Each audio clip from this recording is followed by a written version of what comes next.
Hey guys, it's Pam. So I'm not going to apologize for what I look like. I just got out of the shower. This isn't a makeup channel, so if you want to see pretty girls put on makeup and stuff, you've subscribed to the wrong channel. Um, tonight's video, I wanted to talk about what other people say,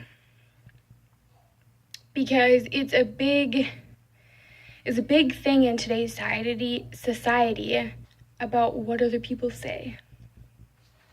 I uploaded a couple videos, part 1 and 2 of grief, and I kind of went over some of the myths that people say. So, but that's a little bit different. That's more on grief. Tonight I'm just gonna talk a little bit more about what people say per situations. So some of the things that I've heard, having lost an infant, bear with me because they're pretty, awful. You didn't know him that long. What? Yeah, I didn't know him that long. Yeah, he was 3 weeks old. That's the point. Okay? I didn't get a chance to raise my child. He didn't get a first birthday party. He's not going to graduate high school. He's not going to get married. I'm not going to have grandchildren from him. Well, you grew up in church and you don't go to church anymore, so it's your own fault. Excuse me? Who are you to judge me because I don't go to church? Because I don't go to church doesn't mean that I don't have a relationship with God. And I'm pretty sure the relationship between me and God is me and God, not you. So, that one hurt. That one hurt a lot because I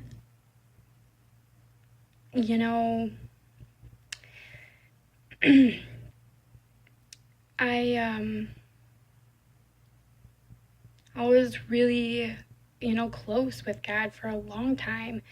And, I still have a relationship with him. And it's changed after I lost Aiden, after he died, but it's not like, I hated God or anything, and that's why he punished me. In fact, an old pastor that I had growing up, a year ago now, lost his daughter, his only daughter, to a car accident. And you can't tell me that it's because his relationship with God changed. You can't. It happened. We will never know why. And so people cannot tell you why, because there's only one person who knows why, and that is the person who allowed it to happen. Which obviously is not nobody. It's gotta be something bigger than us, right?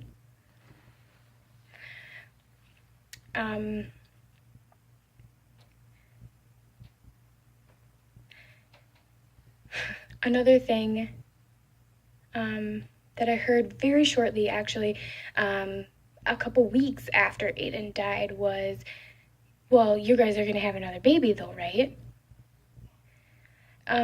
Two things. One, that's none of your business. And two, another baby isn't going to replace Aiden. Chris and I did have another baby. We had a little girl. She was born October 4th, 2016. She's 9, almost 10 months old.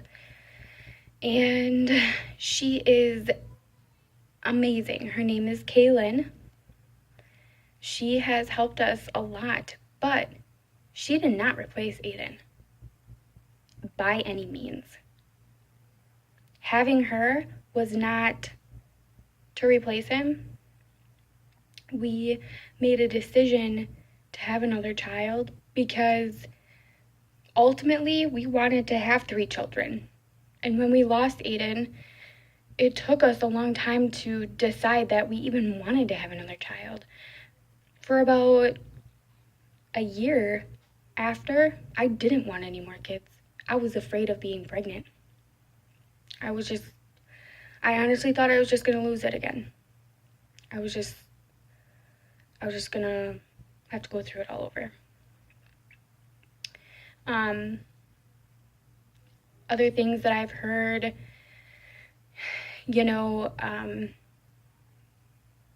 because we've had Kaylin is, you should be better now that you have Kaylin. Well, I'm not. Thanks, I'm not. Like I said, Kaylin doesn't replace Aiden in any way, shape, or form.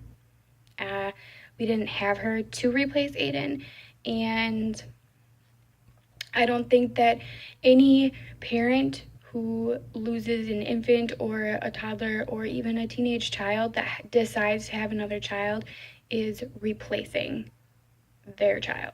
So if anybody ever tells you that you've replaced your child, or even if you feel that a little ounce of guilt, like, have I replaced my child that passed? Don't feel that way. It's really hard to not feel that way sometimes, because my biggest thing was struggling, how do I love Kaylin and keep remembering all of the love and continue to love Aiden the same before Kaylin, because if Aiden had lived, we wouldn't have had Kaylin. I would have gotten my tubes removed. To this day, I have my tubes removed. After we had Kaylin, I got them removed. I did it for my health. My pregnancy with Kaylin was extremely, extremely dangerous. I was high risk, and because of all of the anxiety that I had, I could have easily lost her. I was so scared. Every day, if I didn't feel her move, if I gained more than 3 pounds in a week, I was like, what's going on? I use my account for like my blood work and stuff like that. I was going in every week to have labs drawn, ultrasounds, and urine checked and stuff like that after 28 weeks. I was also on a baby aspirin to help control my blood pressure. I only drank water and milk when I was pregnant. I didn't drink soda. I didn't drink Gatorade. I put myself on a low sodium diet just so that I would not retain water. Like, I wouldn't give my body any type of foundation to start retaining water. And like the doctors are like, that's not really necessary, Pam, but if you want to, that's okay. Like, we try to encourage women to eat a lower sodium diet, but to have a low sodium diet like you're doing, is not necessary. But if it makes you feel more comfortable, go for it. And okay, my OB when I was pregnant with Kaylin was extremely, extremely amazing. She seen me every 2 weeks from the time I found out I was pregnant at 5 weeks. Every 2 weeks. Because she knew how anxious I was. She knew how scared I was. And at one point, Kaylin had failed a biophysical ultrasound and a NST test. So I was hospitalized for 24 hours, and she had to pass another biophysical ultrasound and I had to have the steroid shots to help produce surfactant for her lungs in my legs. Those are so painful. At 34 weeks. But I made it. I made it to 39 weeks. And then I delivered via C-section.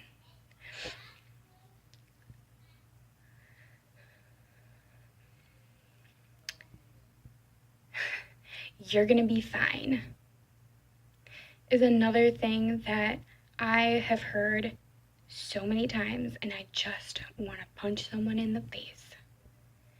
Do not tell me that I'm going to be fine. Listen here. Pick one of your children. Pick one. And tell me that you can live without them. That's what I want. I want you to pick one. You tell me I'm going to be fine. Okay. Pick one of your children. You're not going to live without for the rest of your life, and then I'll tell you you're going to be fine without them. That's what that's like. Imagine. Just imagine. Maybe you only have one daughter, one son. I can't stand it. I can't stand it. What is with today's society? Come on, people. I mean, honestly, other people have feelings. I have feelings. There are other bereaved parents that have feelings. And bereaved parent to another, I'm sorry that people are so ignorant. I was at a birthday party, and I have a hard time with birthday parties, and especially first birthday parties. And I overheard a conversation that some people were talking about that they felt sorry for this person that had lost a baby. I get that you feel sorry for them, but hello, I'm within earshot. Shouldn't you take that somewhere else? I started crying right there. Right there. How freaking dare you just start talking about, oh, how sorry you are and how horrible it must be. Yeah, bitch, it's horrible. You don't even want to know. It's freaking horrible. And quite frankly, you don't have any room to talk. You have no idea what we're going through. You have no idea. You've never lost a child. If you have, I'm sorry. If you've had a miscarriage, I'm so sorry. But unless that's the case, keep your mouth shut. You have no idea what kind of people hear you. You have no idea what people have been through. And unless you know what they've been through, even still, the people talking, I'm pretty sure they knew what I had been through, and I was sitting right over there, just in earshot. Not that I was listening in on their conversation, but I just happened to hear. It's not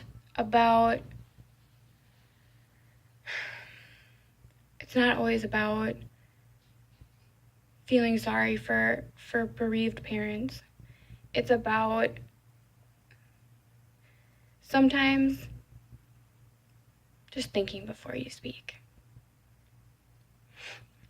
What you say and what you do to other people, especially when you have no idea what they're going through, complete strangers, people that you think you know.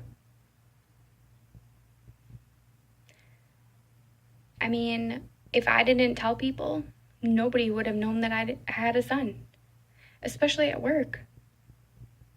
Nobody would have known. Not a single person. I could hide that. Yet, I've heard people talking and saying dead baby jokes. And yet, somehow, it's totally okay in society to talk about that kind of stuff. But it's not okay for me to talk about how I lost my son because it makes you all uncomfortable. All of these people that have never lost a child or have never lost anybody so close to you, that's the problem. So that's pretty much all I have for this video. My only encouragement for people who are bereaved parents or grieving the loss of a loved one is this: hold your head up high and say something. I've done it because it knocks someone on their ass, pretty much. Like, someone talking about anything. Infertility. That's a good one. My friend Casey, she struggles with infertility. I had no idea that she did until she opened up and told me about it. And here I was talking about how I wasn't having any more kids. I got my tubes removed. Those things were in the garbage. No more babies for me. Like, she didn't know what I had been through with Aiden. She didn't know why I didn't want any more kids. But all she knew is that she couldn't have any more kids. And I was talking about how, nope, not doing it. You have a gift. You were able to have more kids. And you chose to do that. I don't think, and I hope, that she never was hurt by the things that I said about how I don't have fallopian tubes anymore and I'm not having any more kids. But I'm sure in her heart she was like, it must be nice to not have to want any more kids because you've had all the kids that you want, because you can. She was on the marina and it twisted, and when she had it removed, they yanked it out, and she has been infertile since. She has been on hormone treatments and fertility drugs and you name it.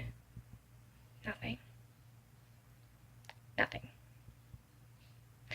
And it sucks. I look at her and I just want to say, bada bing, bada boom, have a baby. Because that's what she wants. That's what her and her husband want so bad, is just to have another baby. But they can't. And, the whole point of me even telling you that was, you don't know what people are going through. So, are you planning on having more kids? Well, yeah, I want more kids. Well, get on it. Well, we're trying. What's taking you so long? Well, so sorry to disappoint you. We're trying. That's what matters.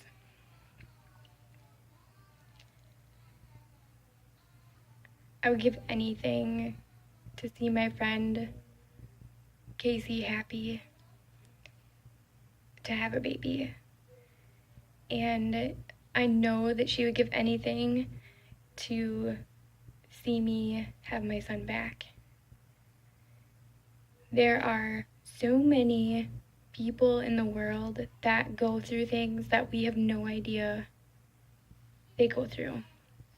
And all I really hope is that if you're watching this, if you can share it with somebody, if anybody can see this, be careful what you say.